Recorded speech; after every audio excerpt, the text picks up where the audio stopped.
आज की इस क्लास में हम कक्षा 10वीं विषय विज्ञान अध्याय 13 का आज हम दूसरा प्रश्न यहाँ पे कंप्लीट करेंगे। तो हमारा प्रश्न है पारितंत्र किसे कहते हैं। तो इस वीडियो में हम पारितंत्र की परिभाषा पढ़ेंगे और यह कितने प्रकार के होते हैं इसको भी हम पढ़ेंगे। तो सबसे पहले हम परिभाषा को अच्छे से समझ लेते हैं। तो हमारी परिभाषा है पारितंत्र किसे कहते हैं।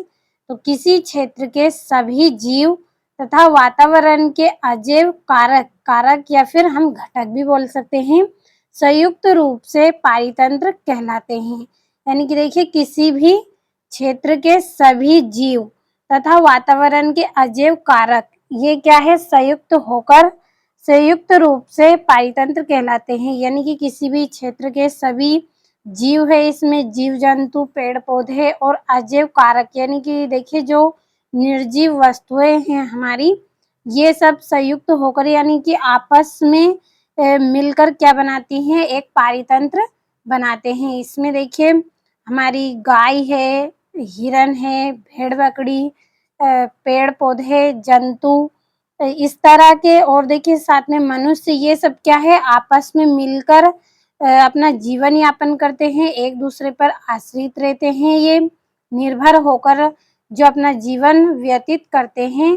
इस तरह का जो वातावरण होता है उसे हम क्या बोलते हैं पारितंत्र कहते हैं। तो इसमें जीवित और अजीवित दोनों प्रकार के कारक हमारे आते हैं, तो इसलिए हम इसे क्या बोलते हैं पारितंत्र कहते हैं। तो एक बार फिर से परिभाषा को हम अच्छे से समझ लेते हैं कि देखिए किसी क्षेत्र के सभी जीव तथा वातावरण के अजैव कारक ये क्या है संयुक्त रूप से पारितंत्र कहलाते हैं। तो ये हमारी पारितंत्र की परिभाषा हो गई।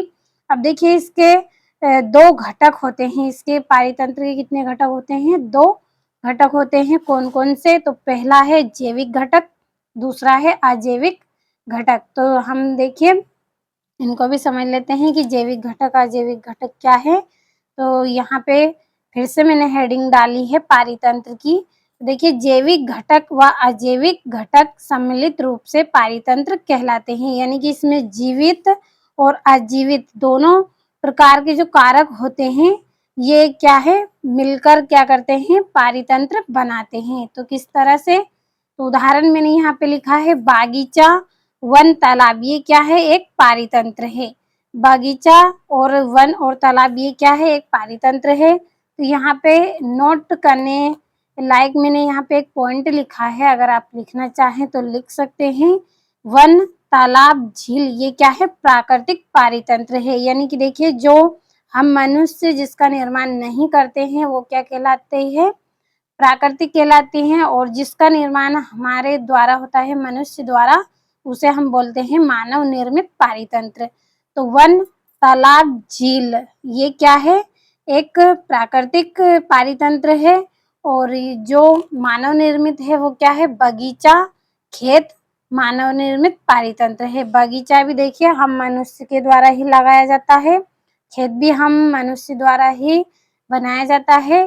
तो बागीचा खेत क्या है मानव निर्मित पारितंत्र है, और वन, तालाब, झील ये क्या है प्राकृतिक पारितंत्र है, ये हमारे द्वारा नहीं बनाया गया है। तो यहाँ पे आपको अच्छे से परिभाषा भी समझ में आई होगी। एक बार फिर से मैं यहाँ पे बोल रही हूँ पारितंत्र की परिभाषा कि किसी क्षेत्र के सभी जीव तथा वातावरण के अजैव कारक संयुक्त रूप से पारितंत्र कहलाते हैं। यानी किसी भी क्षेत्र के जीव और अजैव दोनों तरह के जीव इसमें संयुक्त होते हैं, आपस में मिलकर क्या करते हैं एक पारितंत्र बनाते हैं। और इसके दो घटक हैं, पहला है जैविक घटक, दूसरा है अजैविक घटक।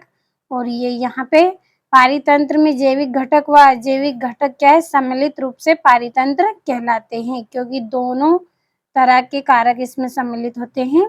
और यहाँ पे उदाहरण मैंने लिखा है बागीचा एक पारितंत्र है और वन, तालाब भी क्या है एक पारितंत्र है।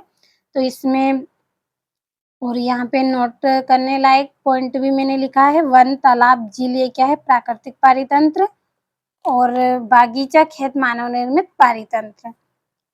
तो अच्छे से यहाँ से आप स्क्रीनशॉट लीजिए और अच्छे से अपनी नोटबुक में नोट कर लीजिए इनको, और अच्छे से आप कंप्लीट कर लें।